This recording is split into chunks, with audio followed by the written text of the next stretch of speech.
Hola a todos, yo soy Kenneth Alfán, escritora de fantasía, y el día de hoy voy a volver a participar con unas amigas bookstagramers y booktubers en Foro Lectoras. Y el día de hoy lo que vamos a discutir es la discriminación hacia la mujer en la literatura. Comencemos. En el día de hoy nos acompañan... Hola, yo soy Lupita del Instagram de Los Libros de Lupita. Hola, yo soy Melissa Veras del Instagram Melissa Veras Reads. Hola, yo soy Oxálida del Instagram Oxálida y el canal de YouTube Oxálida Debut. Hola, yo soy Juliet Ávila del Instagram Julieta Reading. Bueno, mi nombre es Amalfi, tengo un canal en YouTube que se llama Reading and Living y tengo un Instagram donde me gusta hablar principalmente de libros también, que es @readingandliving _abajo. Esa Melissa, la anfitriona. Sí. Modéranos. Sí, pero podemos discutir primero acerca de cuál es el problema, como para hacer ese tipo de introducción. Entonces, sí, vamos a hacer esto. Entonces, hoy vamos a hablar sobre la discriminación de las mujeres en el ámbito literario. ¿Qué es exactamente lo que afecta a las mujeres a la hora de publicar? ¿Por qué algunas mujeres optan por usar un seudónimo de hombre o con iniciales para que no se sepa exactamente si es hombre o mujer? Y también vamos a hablar acerca de la historia literaria, los clásicos que fueron escritos por mujeres, desde cuando se les permite a las mujeres plasmar sus nombres en sus obras, se les permite publicar. Porque, por ejemplo, en años anteriores, tal vez 1400, 1500, donde encontramos obras literarias súper reconocidas, escritas por hombres, no hay exactamente obras muy reconocidas escritas por mujeres, o hay pocas. Comencemos. Puedo contribuir con una cita. Dice, para la mayor parte de la historia, Anónimo era una mujer. Que esto lo dijo Virginia Woolf. Resume perfectamente lo que vamos a hablar ahorita, o sea, de cómo se ha invisibilizado a la mujer en la literatura o cómo ha tenido pocas oportunidades de publicar. Dentro de los datos que yo estaba revisando y que me encontré sobre la poca presencia de la mujer, lo podemos comprobar a través de los galardones. Los premios Nobel de literatura entre 1901 y 2017 se ha premiado solamente a 14 mujeres y pues el resto han sido pues premios de hombres, en el caso del Nobel de literatura, ¿no? Luego, en el premio Cervantes, que es uno de los más importantes de los hispanohablantes, se ha premiado solamente a 4 mujeres, entre las que se encuentra una mexicana, que es Elena Poniatowska. Se ha premiado a 38 hombres. En el premio Planeta se ha premiado solamente a 17 mujeres desde 1952, entre las que podemos encontrar a Dolores Redondo en el 2016 y a Alicia Jiménez en el 2015. Otro dato que nos hace pues darnos cuenta de la poca paridad que hay en el caso del ámbito literario es que en la RAE solamente, o sea, desde que se fundó, desde que empezó la RAE, solamente ha habido 11 mujeres. Y la primera fue Carmen Conde en 1979. Y a partir del 2000 para acá, creo que son las últimas 7. Creo que sería buena idea tomar en cuenta lo que acabas de decir y pensar que por la población mundial, en realidad, las mujeres específicamente son mayor cantidad que los hombres. Mujeres, 51.5 y hombres 49%, 64 millones. Y los hombres son 60 millones, dando esta proporción en México. Y aún así, si estamos hablando de que son más cantidad, y resulta que los premios son mayores en la cantidad de los hombres, entonces como para que pensemos qué tan grave es la situación, ¿no? Porque estos datos hacen que las cosas sean más graves, porque no es que sean, ay, que es menos mujer, por eso pues resulta que los premios se los están ganando los hombres, no, es porque en realidad hay más mujeres que hombres y aún así la mayoría de los premios se los están ganando los hombres. Y de acuerdo a toda esta plática que yo creo vamos a llegar a la conclusión que no se debe por una mala calidad del trabajo de la mujer, sino por la falta de oportunidad para que ellas lleguen a acceder a estos premios o la discriminación tal cual, pura y dura, que se ve en todos los países. Otra cosa, también estaría bueno que nos diéramos cuenta quiénes son los jurados siempre, los que entregan este tipo de premios. Generalmente son 4 hombres, y una mujer, o 7 hombres y 2 mujeres. Entonces, desde ahí estamos pues en clara desventaja, ahí no hay una cuestión de paridad. Fíjense, me encontré una nota de opinión, ¿no? Donde una persona estaba diciendo que era una mentira, o sea, que no había discriminación en el ámbito literario para la mujer. Entonces esta persona sostenía que no era cierto, o sea, que no había discriminación hacia la mujer. ¿Por qué? Porque él conocía a 3 editoras y que esas editoras tenían la oportunidad de darle la oportunidad a mujeres y preferían dársela a hombres. ¿Por qué? Porque eran más talentosos. Entonces, creo que desde ahí el análisis que muchas personas hacen, o sea, está mal. Tú no puedes decir, no hay discriminación porque yo conozco a 3 editoras. Esas 3 editoras, ¿qué porcentaje de todas las editoras representan? O sea, desde ahí no se están dando los datos correctos. Entonces, también dicen, qué casualidad que las mujeres que sí venden mucho o las mujeres que son premiadas no se quejan, o sea, no se quejan de que haya discriminación. Qué casualidad que las mujeres que ganan certámenes es porque son talentosas. Pues sí, o sea, obviamente son talentosas. Y sí se quejan las mujeres porque sí se han visto cosas de discriminación que han sufrido y que han tenido que luchar, y aún así, pese a todos esos obstáculos, han llegado donde han estado. Así que, ¿cómo se atreven esas personas? Disculpa la interrupción. Se los paso. Porque la verdad yo lo estaba leyendo, o sea, dentro de la investigación que está haciendo, y soy que así, no puede ser, o sea, para mí esa nota es el nuevo, yo no puedo ser machista porque quiero a mi mamá y a mi hermana, o sea, o porque yo tengo amigas, no soy machista, o sea, para mí fue eso. Y quise comentar, o sea, quise dejar mi comentario, lo armé, ahí una pequeña tesis, ¿no? Entonces no me dejó publicarlo porque no está registrada y yo, no voy a perder mi tiempo. De lo laboral, ahí va un dato. El dato es que aquí la administración como tal pública de cargos, resulta que el 72.5% son hombres. Y del empleo, resulta que los hombres ganan más dinero, el 34% de hombres, teniendo la misma educación y el mismo puesto que una mujer. Entonces, seguimos siendo discriminación laboral. Ahorita le estamos enfocando en literatura, pero es el claro ejemplo de que sí hay discriminación laboral y que no es que no exista, al contrario, ya hay datos y respaldan esto, no tan solo para la literatura, sino para un montón de ocupaciones y trabajos.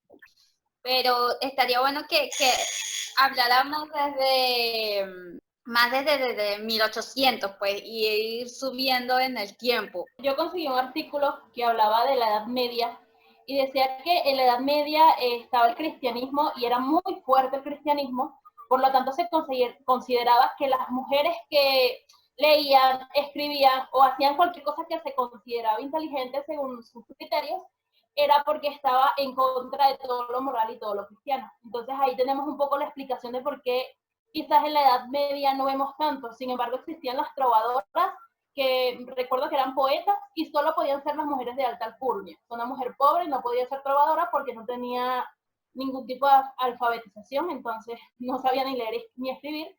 Así que las trovadoras eran las mujeres de alcurnia y ellas se encargaban solo de escribir poemas de amor, más nada aparte de eso. Y también existió una mujer que se llamaba Eloísa, que ella fue la primera que se puso en contra del matrimonio, porque en aquel momento se casaban todavía, o sea, existía esto del matrimonio por conveniencia o matrimonio pactado.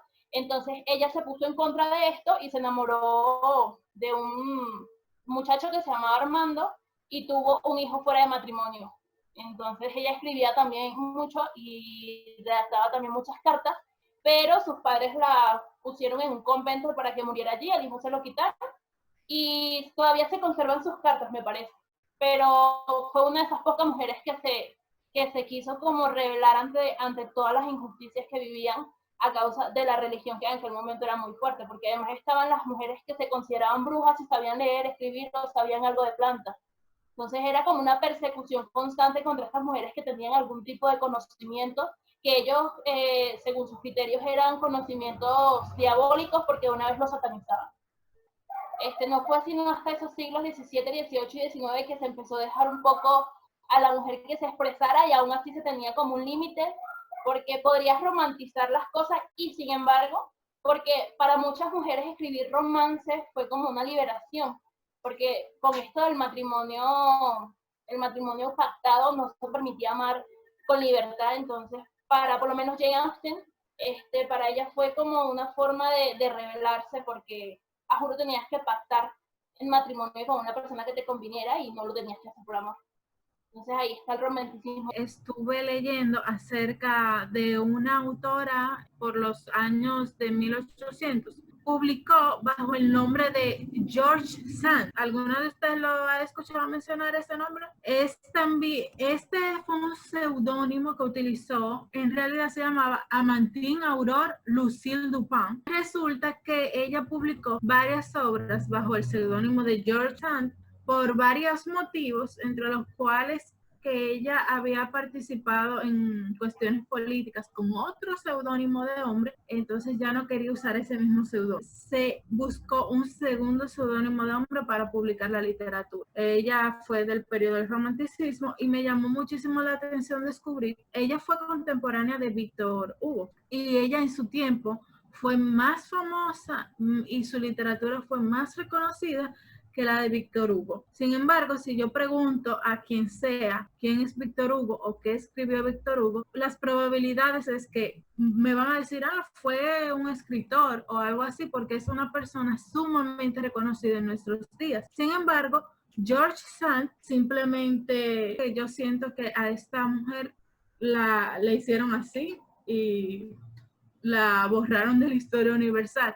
A pesar de que ella supuestamente fue más famosa que Víctor Hugo, ella era una persona muy controversial, porque aparte de que se metía en la política y escribía novelas y ese tipo de cosas que en aquel momento todavía no se veía tan bien en las mujeres, ella usaba ropa de hombre, ella fumaba en público, que eso era algo gravísimo en una mujer. Incluso ella incentivó a que hubiera una ley que le permitiera a las mujeres usar ropa de hombre. Ella tuvo esta vida de rebeldía. Tampoco es algo como que se conozca.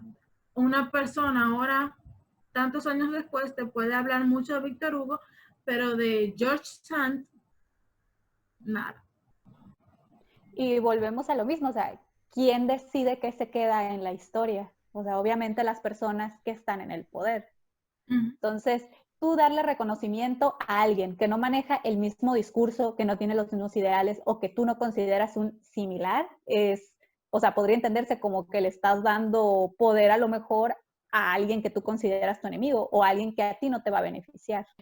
Nos damos cuenta con esto que no es realmente una cuestión de talento. Hay muchas mujeres talentosas a las cuales se les ha ignorado o a las cuales se les ha tratado de invisibilizar, ya sea por no darles reconocimiento de su obra, o sea, apropiarse de ella, por el hecho de que tengan que utilizar un seudónimo o un anónimo, o simplemente por más buena que sea o por más talentosa que sea, no distribuirla o no darles el reconocimiento. Cuando recién empezó lo de la época del romanticismo, que lo que hacían era exaltar la rebeldía de la condición humana, la libertad, pero nada de eso le tocaba a las mujeres, o sea, era la rebeldía del hombre, de la liberación del hombre, y la mujer dentro de la literatura tenía que seguir con su papel moral o con su papel puritano de ser la servidora de la casa.